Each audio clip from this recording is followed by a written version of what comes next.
दोस्तों चलिए आज की वीडियो शुरू करते हैं। दोस्तों वीडियो शुरू करने से पहले मैं आपको एक बात बता दूं कि आपने अभी तक हमारे इस चैनल को सब्सक्राइब नहीं किया हो तो नीचे पर आपको ग्रेट बटन में सब्सक्राइब करके लिखा रहा होगा, इसके पर क्लिक कर लीजिए और साइड में नोटिफिकेशन बेल भी आएगा, उसको भी क्लिक कर लेते हैं ताकि आपको मिल सके हमारे अगले वीडियो की नोटिफिकेशन सबसे पहले और आप कुछ नया नया सीख सके। कुछ करिए नस नस मेरी खोले, हाय कुछ करिए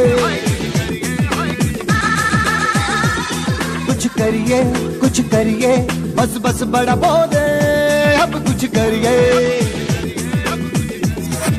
ओ कोई तो चल जिद फड़िए, तू बेतरिए या मरिए, हाय कोई तो चल जिद फड़िए, तू बेतरिए या मरिए। शक दे इंडिया, शक दे इंडिया, शक दे इंडिया, शक दे इंडिया।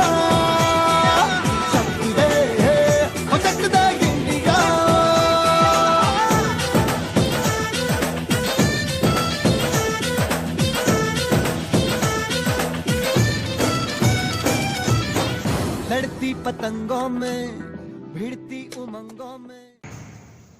गुड मॉर्निंग विद्यार्थियों। चैप्टर 14 दोलन में આપણે આગળ વધીએ।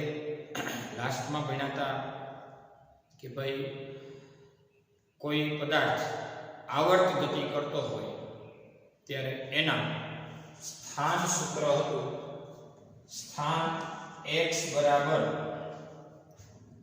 a sin ઓમેગા t અથવા a cos omega t। x बराबर a cos omega t। x बराबर a cos ओमेगा t अथवा तो a sin ओमेगा t। आનું સ્થાન સૂત્ર હતું x અક્ષ પર ગતિ કરતો હોય। સાંભળો कोई पदार्थ x अक्ष पर गति करतो होय अने उगम बिंदुने अनुलक्षीने एना स्थानमा फेरफार थतो होय तो ए आपणे एने स्थानांतर कहीए छीए। तो आ सूत्र न तो सादुं सूत्र आवे स्थानांतर एटले अंतिम स्थान माइनस प्रारंभिक स्थान। रेडी? पण हवे कोई पदार्थ आवर्त गति करे छे, હું જે x અક્ષ પર એમ કહું છું કે દોલિત ગતિ, પણ દોલિત ગતિને સંદર્ભ વર્તુળ સાથે સરખાવો તો એ આવર્ત ગતિ કહેવાય। અને આવર્ત ગતિ એટલે નિશ્ચિત પથ પર નિયત સમયના ગાળે કોઈ નિયત બિંદુને અનુલક્ષીને ગતિનું શું થતું હોય પુનરાવર્તન થતું હોય એને આવર્ત ગતિ કહેવાય। તો x બરાબર પેજ નંબર છે તમારા રિવિઝન આપું છું 345 પર। તો એમાં તમે લાસ્ટમાં ભણ્યા હતા સ્થાનનું સૂત્ર કોનું આવર્ત ગતિ કરતા કોઈ પદાર્થ માટે પેજ નંબર છે 339 પર જોઈએ।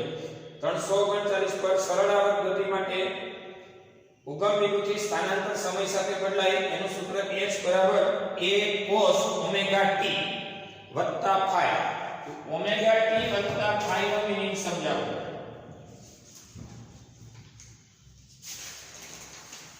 जो आम पण लखी शकाय अथवा स्थान x बराबर a cos ओमेगा t वत्ता phi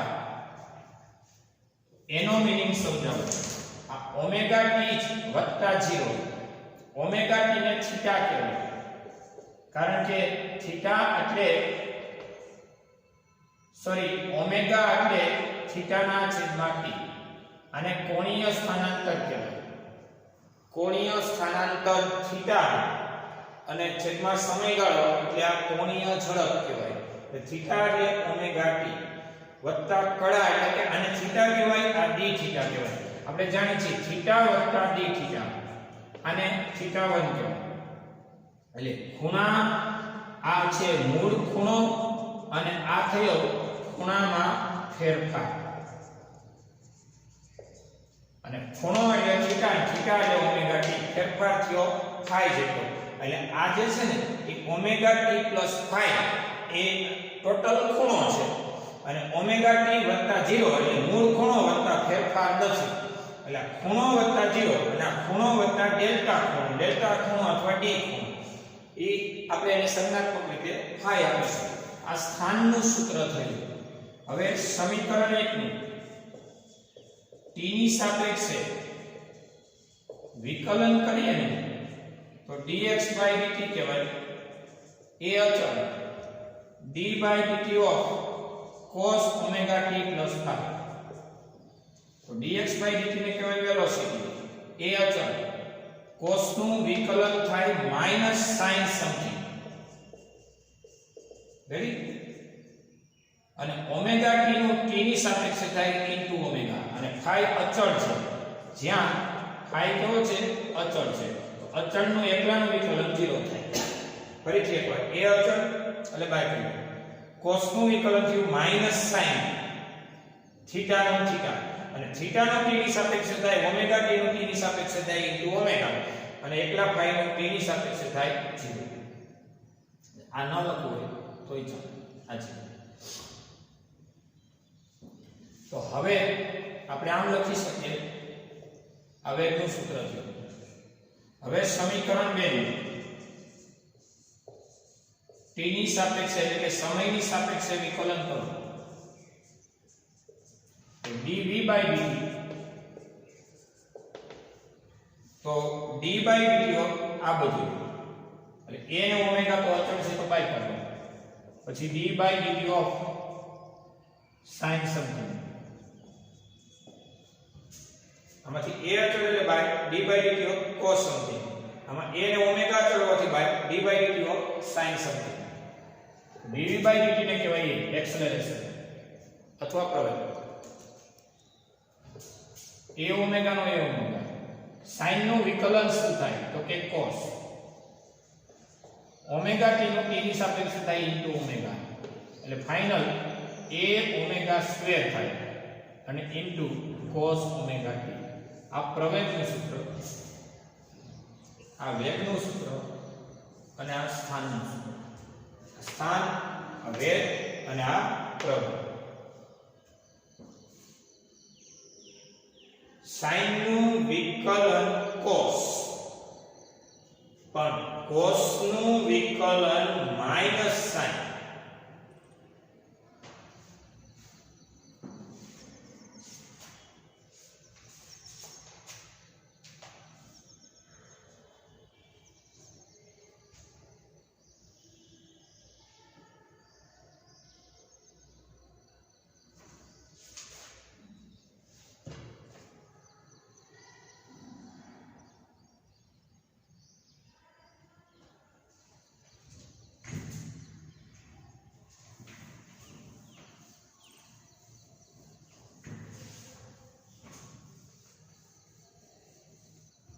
હવે જો સ્પ્રિંગ ને લીધે દોલન, સ્પ્રિંગ ને લીધે દોલન. પેજ નંબર છે 347.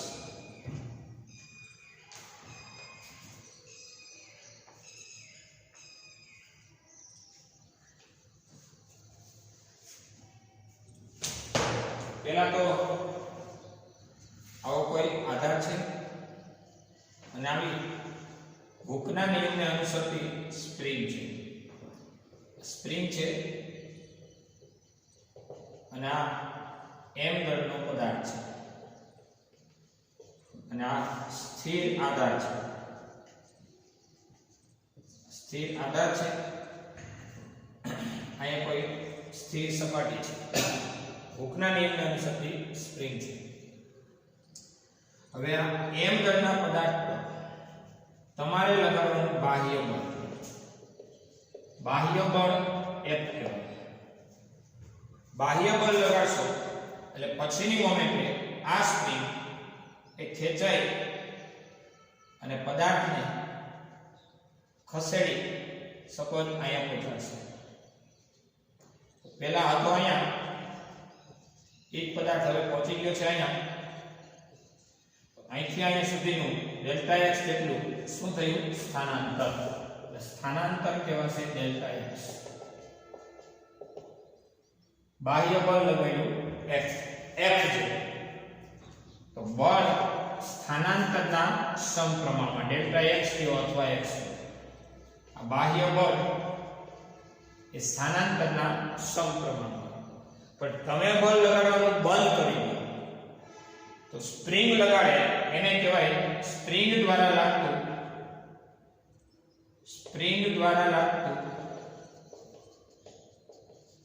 પુનઃસ્થાપક બળ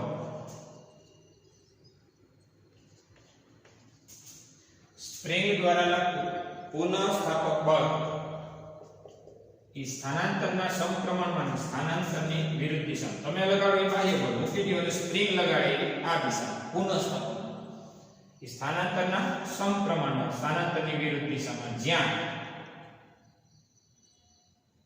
ઋણ નિશાની એ વિરુદ્ધ દિશા દર્શાવે છે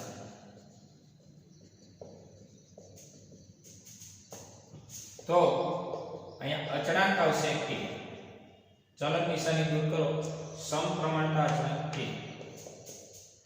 જ્યાં કે એટલે સ્પ્રિંગનો બળ અચળાંક છે કેને શું કહેવાય સ્પ્રિંગનો બળ કેને સૂત્રનો કટ્ટા બનાવો તો F/x તો કેનો એકમ નક્કી કરો બળનો ન્યૂટન અને સ્થાનાંતરનો મીટર અને કેનું પારિમાણિક સૂત્ર નક્કી કરો ન્યૂટન એટલે બળનું 1 1 - 2 અને મીટર એટલે length 1 final m1 L0 t - 2 m1 L ની કેટલી 1 માં 1 0 અને t ની -2 ઘાત આને કહેવાય સ્પ્રિંગનો બળ છે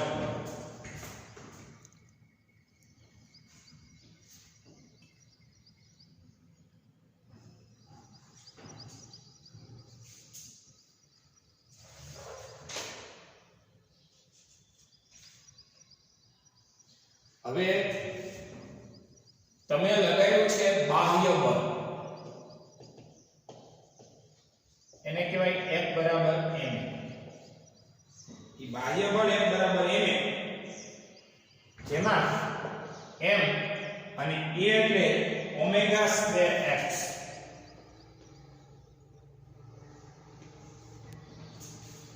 આ a એટલે ω²x ક્યાંથી આવ્યું ઈ ચેક કરવું હોય તો બધા અહીંયા જોજો ક્યાં છે તો કે તમારી પાસે સ્થાન સૂત્ર શું છે તો કે a cos ω વેગ સૂત્ર શું છે તો કે a ω sin ω cos નું sin નું વિકલન cos cos નું વિકલન sin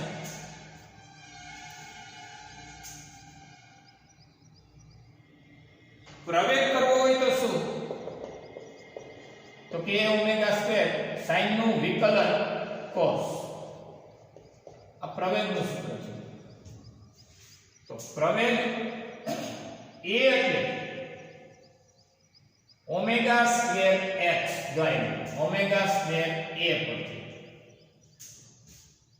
મેક્સિમમ પ્રવેગ હોય ને મેક્સિમમ પ્રવેગ એ મેક્સ હોય તો એને કહેવાય ω²a કારણ કે એમ્પ્લિટ્યુડ આવે તેને કંપ વિસ્તાર અને એનું માન આપો ત્યાં અનુમાન અને ω² કહેવાય એટલે આપણે તો સાદો ખાલી પ્રવેગ કીધો એટલે -ω²x કીધો તો m ω²x માઈનસ નિશાની સાથે આથી બાહ્ય બળ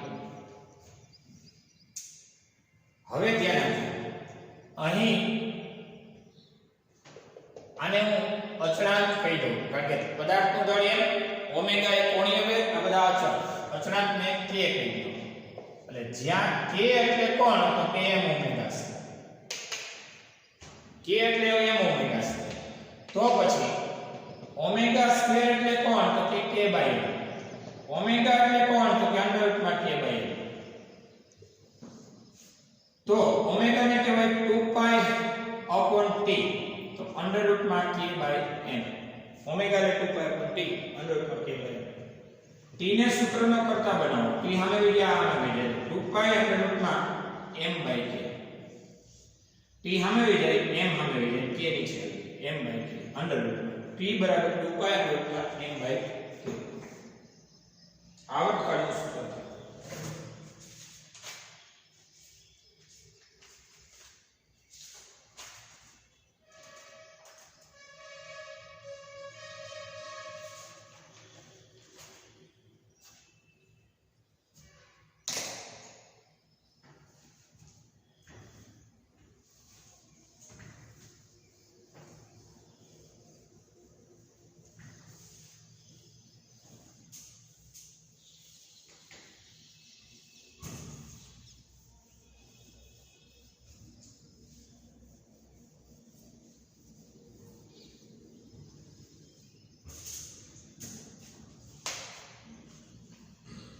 પેજ નંબર છે 348. ઉદાહરણ નંબર 8 એક 500 ન્યૂટન પ્રતિ મીટર સ્પ્રિંગ અચળાંક ધરાવતી સ્પ્રિંગની સાથે 5 કિલોગ્રામ નો કોલમ એને કહેવાય પટ્ટો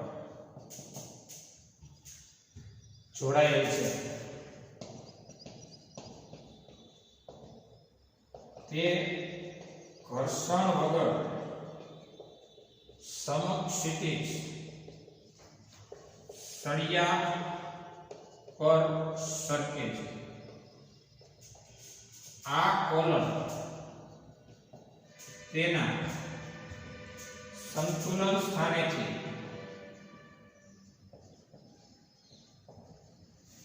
10 સેન્ટીમીટર સ્થાનાંતરિત થઈને અને મુક્ત થાય છે.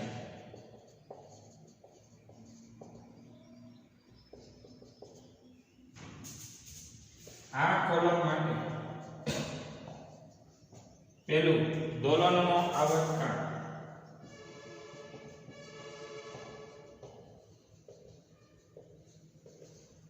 બીજું મહત્તમ ઝડપ અને ત્રીજું મહત્તમ પ્રવેગની ગણતરી કરો. જોઈ શકે છે આટલી સ્પ્રિંગ અચળાંકને કહેવાય કે 500 ન્યૂટન પ્રતિ મીટર. 5 કિલોગ્રામનો પટ્ટો જોડ્યો છે, m બરાબર 5 કિલોગ્રામ. ઘર્ષણ વગર સમક્ષિતિજ સળિયા પર આ કોલર શું થાય છે? સરકે છે. કોલર એટલે પટ્ટો. જો આવો સળિયો છે,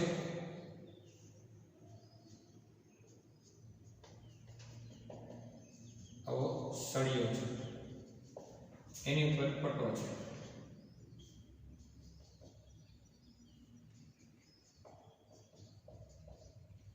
અથવા એને કહેવાય કોલર. અને કોલરને જોડવાનો સ્પ્રિંગ છે. અને આ આધાર છે આધાર. આધાર સાથે સળિયો, સળિયા પર સ્પ્રિંગની જોડે કોલર એટલે કે પટ્ટો. અને આ કોલર એટલે કે પટ્ટો ઘર્ષણ રહિત સરકે છે. કોની કોઈ? સળિયા. સંતુલન સ્થાનેથી એટલે અહીંથી 10 સેન્ટીમીટર ખસે પછી મુક્ત કરાવવાનું. એટલે 10 સેન્ટીમીટર ખેંચી અને છોડી દેવાનું. એટલે મેક્સિમમ તમે એને 10 સેન્ટીમીટર ખસેડો છો એને એમ્પ્લિટ્યુડ કહેવાય. 10 સેન્ટીમીટર 10 ગુણ્યા 10 ની -2 મીટર. અને 1 માંથી 2 જાય એટલે 10 ની -1 મીટર. મેક્સિમમ ખેંચી લો, છોડી દો.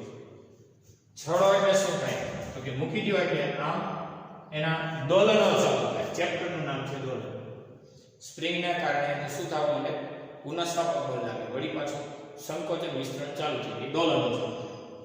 આ દોલનનો આવર્તકાળ શોધવાનો. પહેલો આવર્તકાળ મેળવો કહેવાય આવર્તકાળ t બરાબર 2 પાઈ અંડર રૂટમાં m/k. આવર્તકાળ t બરાબર 2 પાઈ અંડર રૂટમાં m/k.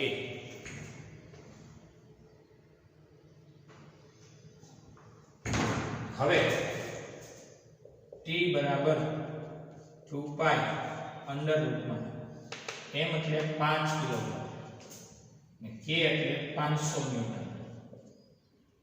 ફાઇનલી આવર્તકાળ મળશે 2 ગુણ્યા 3.14 અંડર રૂટમાં 5 ના છેદમાં 500 લે 1 ના છેદમાં 100.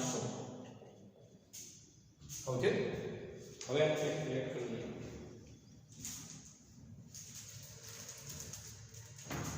પેલા 1 ભાગ્યા 100 0.08 નું વર્ગમૂળ, આનું વર્ગમૂળ 0.1 એને ગુણ્યા 2 એને ગુણ્યા 3.14 બધું થતા 0.628 t બરાબર 0.628 સેકન્ડ.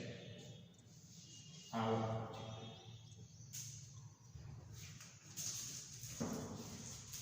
તમે રાઉન્ડ ઓફમાં જાઓ તો 8 ને દૂર કરો તો એ બગડો છે એ મૂકી જવાનો. તો રેડી જોઈએ.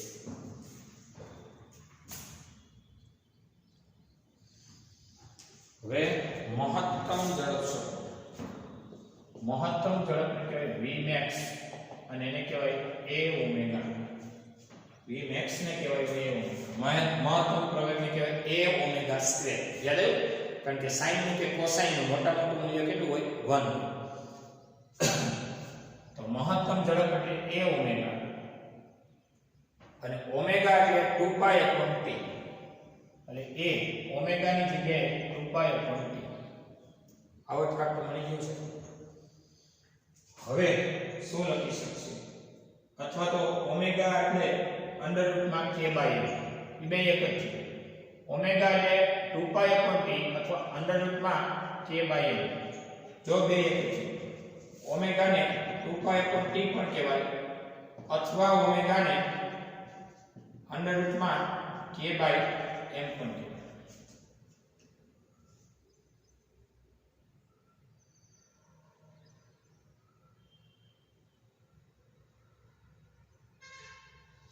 બે એક છે.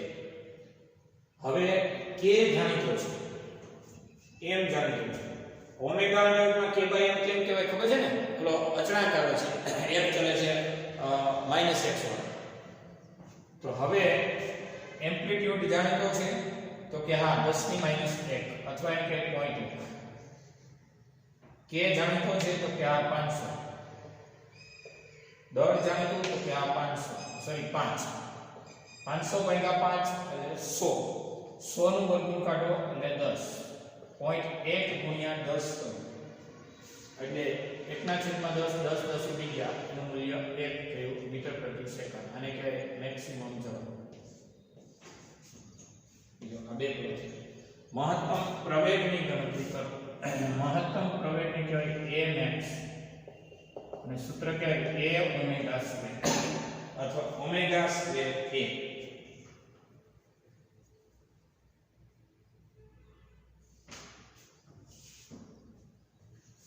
એ તો જાણીતો છે જ અને ઓમેગા હોય તો અંડર રૂટમાં k બાય a.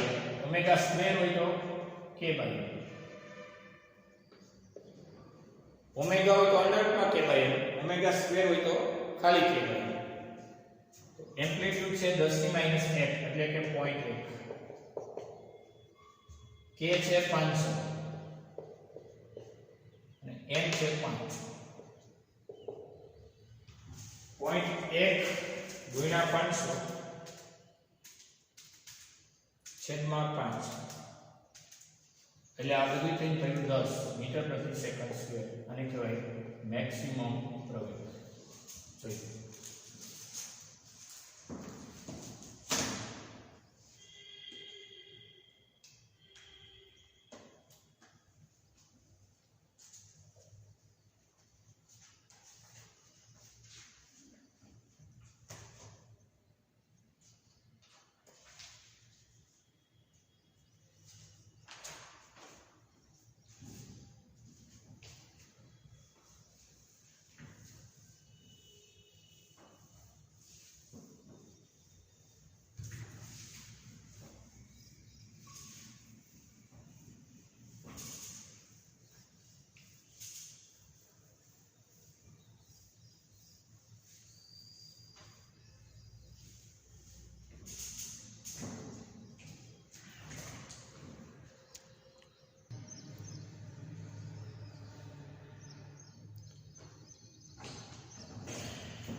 ચલો સાદું લોલક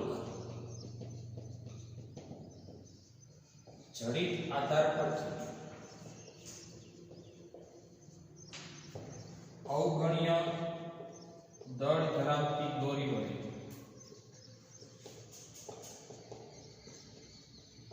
લટકતી અવગણ્ય દળ ધરાવતી દોરી વડે લટકતી નાની દળદાર વસ્તુની રચનાને સાદું લોલક કહે છે. જડિત આધાર પરથી આધાર જડિત છે. અવગણ્ય દળ વડે દોરીને છેડે લટકતી નાની દળદાર વસ્તુની રચના L લંબાઈની દોરી છે. જ્યાં L એ દોરીની લંબાઈ છે અને M એ ગોળાનું દળ છે. આ સાદું લોલક એક દોલન પૂરું કરે ત્યારે લાગતો સમય આવર્તકાળ અને 1 સેકન્ડમાં થતા દોલનોની સંખ્યા એટલે આવૃત્તિ. એના આવર્તકાળનું સૂત્ર 2π√L/g છે. અને કોઈ સાબિતીની અત્યારે જરૂર નથી. તમે જાણો છો એકવાર 11માના પાર્ટ 1 ની અંદર પણ આવી ગયેલું છે. સાદા લોલકનું આવર્તકાળનું સૂત્ર t = 2π√L/g અને આવર્તકાળ એ ગોળાના દળથી સ્વતંત્ર છે અથવા દોલકના દળથી સ્વતંત્ર છે. દોલન કરે છે એટલે આને દોલક કહેવાય. m દળનો ગોળો જેને દોલક કહેવાય. દોલકના દળથી આવર્તકાળ સ્વતંત્ર છે. આવર્તકાળનો આધાર દોલકના દળ પર નથી. તો આવર્તકાળનો આધાર દોલકની લંબાઈ પર અને ગુરુત્વાકર્ષણ પર છે. 2π તો અચળ છે. આના અનુસંધાનમાં ઉદાહરણ નંબર 14.9 ભણ્યા આપણે અને પેજ નંબર 350 છે. પેજ નંબર 350 પર ઉદાહરણ 14.9 ભણ્યા. જે દર સેકન્ડે અથવા જે દર સેકન્ડ ટીક કરે તેવા સાદા લોલકની લંબાઈ દર સેકન્ડ થાય ને ટીક થાય એવા સાદા લોલકની લંબાઈ ટીક ક્યાં થાય? ટીક ટીક ટીક આવો અવાજ આવે. અહીંયા પહોંચે તો ટીક થાય, બસ અહીંયા પહોંચે ને ટીક થાય. આધાર અહીંયા પહોંચે ને ક્ષણ માટે ઊભો રહે એટલે ટીક એવો અવાજ આવે. ત્યાંથી પાછો અહીંયા પહોંચે ને તો એક ક્ષણ માટે ઊભો રહે પાછો ટીક એવો અવાજ આવે. તો મૂળ સ્થાનેથી અહીંયા પહોંચે તો ટીક થાય, અહીંયા પહોંચે તો ટીક થાય. હવે પૂછો કોઈ સંદર્ભ બિંદુથી જો આ રીતે આવા 10 સેકન્ડે ટીક થાય એટલે આવર્તકાળ થાય 2 સેકન્ડ.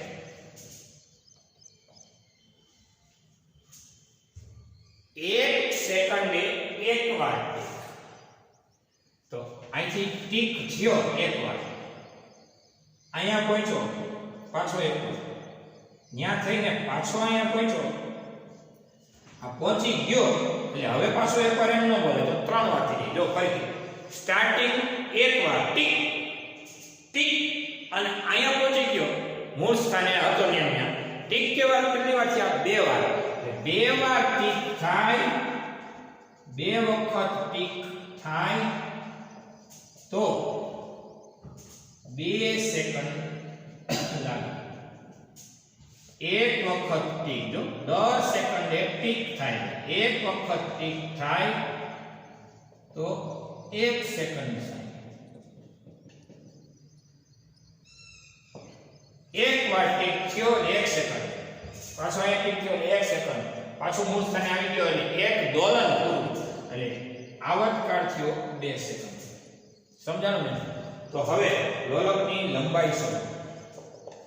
આવર્તકાળનું સૂત્ર 2π√L/g છે. સાદા લોલકના અથવા લોલકનો આવર્તકાળ આ સૂત્ર છે, આપણે જાણીએ છીએ. T બરાબર 2.8 L by G. આપણે બંને બાજુ વર્ગ લઈએ, બંને બાજુ વર્ગ લેતા આનો વર્ગ એટલે t સ્ક્વેર, બેનો વર્ગ 4 પાઈ સ્ક્વેર, વર્ગ વર્ગમાં ઉડી જાય એટલે L by G. આનો વર્ગ t સ્ક્વેર, આનો વર્ગ 4, આનો વર્ગ પાઈ સ્ક્વેર, વર્ગ વર્ગમાં ઉડી જાય એટલે L by G. આપણે શું જોઈએ છે? લંબાઈ. લંબાઈને સૂત્રને કરતા બનાવો. આને આમ દોરો t square g by 4 pi square. આ સામે ગયો 4 પાઈ સ્ક્વેર છેદમાં L ના સૂત્રનો કરતા બનાવ્યો છે તો L બરાબર t square g, t square એટલે 2 સેકન્ડ નો વર્ગ, g એટલે 10, 4 પાઈ એટલે 3.14 નો વર્ગ. તો હવે તમને આનો 2 નો વર્ગ 4 આ 4 ઉમેરો 10 ના છેદમાં 3.14 નો વર્ગ, અથવા તો 10 ન લખવું હોય તો g લેવાય 9.8. g નું મૂલ્ય 10 અથવા 9.8 છે. તો 9.8 છેદમાં 3.14 પાછા છેદમાં 3.14 0.99 રાઉન્ડ ઓફ કરો એટલે 1. આ દોરીની લંબાઈ ગણાય 1.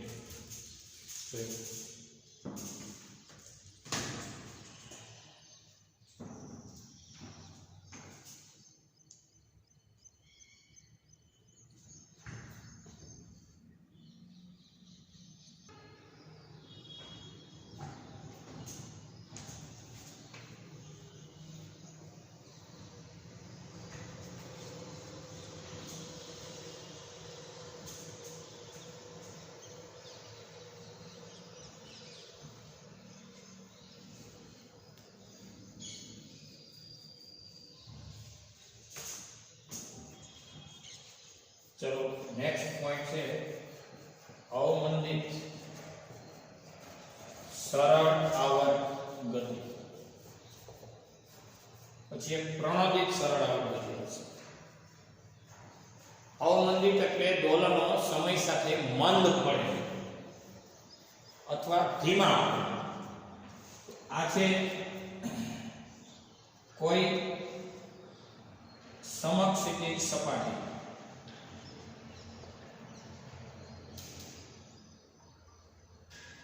અને આ છે સ્કેલ. હવે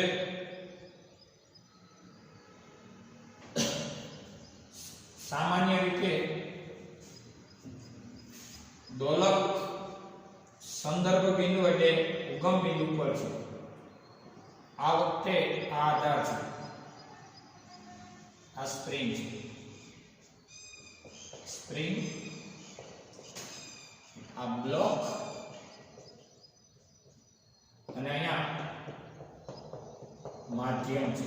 માધ્યમ તરીકે કાંઈ ન હોય તો હવા તો હોય, પછી તમે માધ્યમ તરીકે પ્રવાહી એટલે કે પાણી કે અન્ય કોઈ પ્રવાહી વિચારી શકો. હાલમાં આ છે માધ્યમ, મધ્યમાન સ્થાને છે હાલમાં. હવે એને તમારે બાહ્ય બળ લગાડવાનું છે. તમે લગાડો ઈ બાહ્ય બળ F બરાબર કહેવાય એમ દળના પદાર્થને પ્રવેગ આપવું બળ F બરાબર એમ. બાહ્ય બળ લગાડશો તો સ્પ્રિંગ દ્વારા લાગશે પુનઃસ્થાપક બળ, અને પુનઃસ્થાપક બળ F બરાબર કહેવાય -kx. પુનઃસ્થાપક બળ F બરાબર -k બાહ્ય બળનું સમપ્રમાણમાં, અને એની વિરુદ્ધ દિશામાં સ્પ્રિંગ ખેંચાય. પુનઃસ્થાપક બળ આમ લાગે તો ખેંચો તો આમ લાગે, અને સ્પ્રિંગને દબાવો તો પુનઃસ્થાપક બળ એનાથી વિરુદ્ધ. આ સિવાય અવમંદન બળ આ છે ને બાહ્ય બળ છે. સ્પ્રિંગ બળ એટલે Fs અને અવમંદન બળને કહેવાય damping force Fd. Damping force એ વેગ આધારિત બળ છે. અહીંયા અવમંદન ગુણાંક કહેવાશે, જ્યાં B એ અવમંદન ગુણાંક છે અને v એ વેગ છે. અવમંદન બળ એ વેગના સમપ્રમાણ હોય, આમ લખી શકાય. f ચલે છે v. અહીંયા f બરાબર -b આ b અવમંદન ગુણાંક છે, v વેગ છે. બાહ્ય બળ તમે લગાવ્યું છે. સમીકરણ 1, 2 અને 3 પરથી 1, 2 અને 3 પરથી તમે લગાડો છો એ બાહ્ય બળ લગાડી તમે કરી. પુનઃસ્થાપક બળ કઈ દિશામાં લાગે? વિરુદ્ધ દિશામાં. વિરુદ્ધ દિશા માટે એટલે બાહ્ય બળ એક સાઈડ રાખો, પેલી સાઈડ પુનઃસ્થાપક બળ, અને પુનઃસ્થાપક બળ એને કહેવાશે -x. અને પદાર્થ ગતિમાં આવે ત્યારે આ જે કઈ ડેમ્પિંગ ફોર્સ એટલે કે અવમંદન બળ એ પણ વેગ આધારિત બળ જે ગતિનો વિરોધ કરતું બળ છે, મંદિત કરે છે, અવમંદિત બળ છે. એટલે બાહ્ય બળ એક સાઈડ અને સ્પ્રિંગ દ્વારા લાગતું પુનઃસ્થાપક બળ એ બાહ્ય બળની વિરુદ્ધ દિશામાં એટલે બીજી સાઈડ, અને બાહ્ય બળનો વિરોધ કરતું વેગ આધારિત બળ એને કહેવાય અવમંદન, એ પણ બીજી સાઈડ. તો હવે ma -bv આ બાજુ આવે તો +bv, -kx આ બાજુ આવે તો +kx અને બરાબર વધે 0. તો m a એટલે d2x/dt2, b v એટલે dx/dt અને k x બરાબર 0.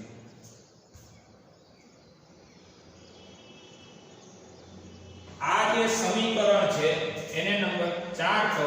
સમીકરણ 4 ને અવમંદિત સરળ આવર્ત ગતિનું વિકલ સમીકરણ કહે છે. અવમંદિત સરળ આવર્ત ગતિનું વિકલ સમીકરણ 12મા માટે કામનું છે. આ થિયરીનું ક્વેશ્ચન યાદ રહે કઈ નહીં, 12મા માટે આ સૂત્ર કામનું છે. નોંધી લીધું.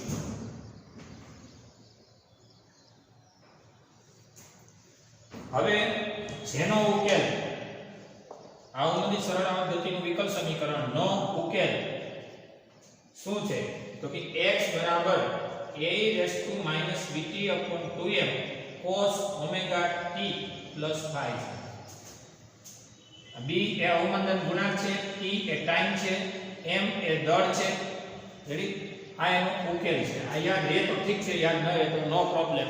પણ અહીંયા સુધી પહેલા જોઈ લો. તમે લગાડો છો એ બાહ્ય બળ એક સાઈડ, પછી સ્પ્રિંગ દ્વારા લાગે પુનઃસ્થાપક બળ, અને વેગ આધારિત બળ એને કહેવાય અવમંદિત બળ. હવે માધ્યમ બદલે એ પ્રમાણે અવમંદિત બળ બદલે. વેગના સમપ્રમાણે વેગ વધુ હોય તો અવમંદન બળ બહુ લાગે, વેગ ધીમો હોય તો અવમંદન બળ ઓછું લાગે. અને વેગના સમપ્રમાણે નોંધી લો.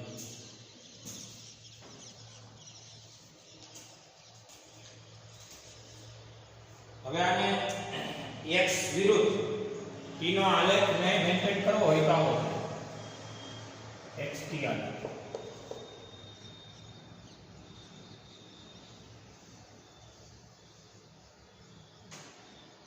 ડોલરનો ક્રમશઃ કેવા પડતા જાય? ધીમા પડતા. શું કામ ધીમા પડે? તમે જોયું, જેમ જેમ સમય વધે એમ આ બેનો ગુણાકાર વધે, e ની ઘાત વધે. એટલે e ની ઘાત વધે પણ કેમાં વધે? માઈનસમાં. અને આમ તો લખાય ને અથવા તો x બરાબર a ના છેદમાં e/bt/2. એટલે જેમ જેમ સમય વધે એમ આ બેનો ગુણાકાર વધે, e ની ઘાત વધે, ગુણોત્તરનો છેદ વધે, અને એમ ગુણોત્તર નાનો થાય એટલે x છે એ ક્રમશઃ ઘટતો જાય. સમય સાથે x કેવો થતો જાય? ઘટતો. એને અવમંદિત સરળ આવર્ત ગતિ.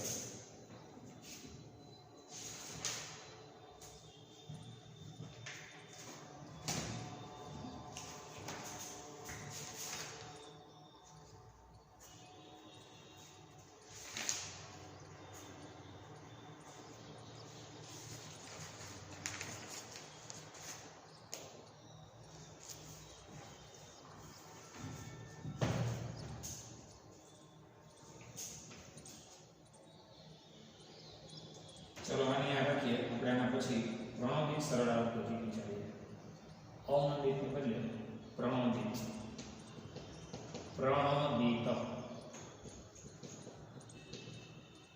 અથવા તો કહેવાય બળ પ્રેરિત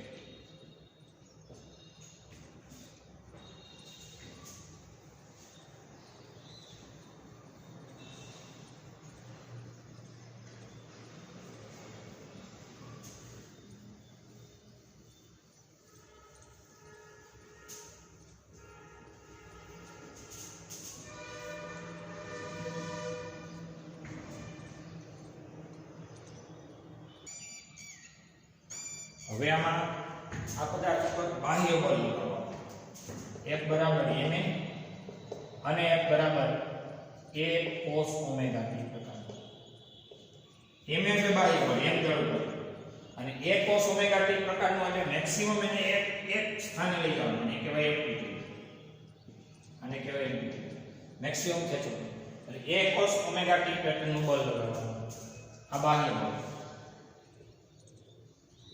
પછી પુનઃસ્થાપક બળ એને સ્પ્રિંગ બળ કહેવાય -x અને જે તે માધ્યમમાં અવમંદન બળ પર લાગે એને કહેવાય ડેમ્પિંગ ફોર્સ -dv સમીકરણ 1 2 અને 3 પરથી 1 2 અને 3 પરથી ma વત્તા a cos ઓમેગા t બરાબર -kx અને -dv આ બધું જમણી બાજુમાં આ ડાબી બાજુ તો હવે શું વધશે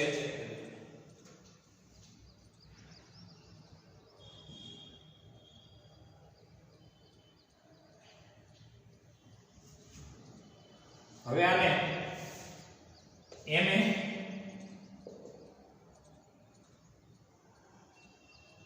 a cos ઓમેગા t પેટર્નનું તમારે બાહ્ય બળ આ ma બાહ્ય બળ ને એનું પરિણામી બળ શૂન્ય હતું હવે એક મિનિટ આ તો હતું અત્યાર સુધી શું હતું કે જેટલું તમે આપતા હતા એટલું આ બધા વિરોધ કરતા હતા જેથી ma પછી આ બાજુ kx ને આ બાજુ pv પરિણામી બળ શૂન્ય થતું ક્યારે અવમંદિત બળ માટે આને કહેવાય અવમંદિત માટે અવમંદિત સરળ આવર્ત ગતિ જ્યારે પ્રણોદિત સરળ આવર્ત ગતિ માટે આ ma kx bv અને પરિણામી બળ શૂન્ય નહીં પણ પરિણામી બળ કેટલું તો કે a cos ઓમેગા t પરિણામી બળ a cos omega t ma kx ને bv પરિણામી બળ શૂન્ય તો અવમંદિત સરળ આવર્ત ma kx ને bv પરિણામી બળ કેટલું 0 નહીં પણ a cos ઓમેગા t છે તો હવે એને કહેવાય છે પ્રણોદિત સરળ આવર્ત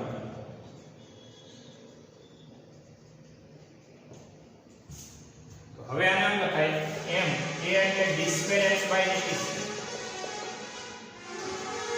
x નો x v એટલે dx/dt અને a cos ઓમેગા t એટલે કે હવે જે વધે છે એ સરળ આવર્ત ગતિ માટેનું નહીં પણ અવમંદિત સરળ આવર્ત ગતિનું વિકલ સમીકરણ છે ઉપરોક્ત સમીકરણ અવમંદિત નહીં પણ પ્રણોદિત અથવા બળ પ્રેરિત સરળ આવર્ત ગતિનું વિકલ સમીકરણ છે જેનો ઉકેલ પણ પાઠ્યપુસ્તકમાં આપ્યો છે પહેલા આટલું જરા જોઈ લો એટલે આ બાહ્ય બળ પરિણામી બાહ્ય બળ શૂન્ય હોય તો અવમંદિત અને પરિણામી બાહ્ય બળ કંઈક હોય કારણ કે તમારે ચાલુ રાખવાનું એટલે આપવાનું પછી આપવાનું પછી આપવાનું એટલે એનો x થી આલે ખાવ થશે કન્ટિન્યુઅસલી છે અવમંદિત હતું ને અવમંદિત અને એનો x થી આલે ખાવ હતો બોલોનો નાશ પામતા હતા ધીમા પડતા હતા એક જ સરખા દોલનો જાળવશે. એ પ્રણવ ધીમા પડે આવું. અહીંયા આપણું લેક્ચર પૂરું થાય છે. જોઈ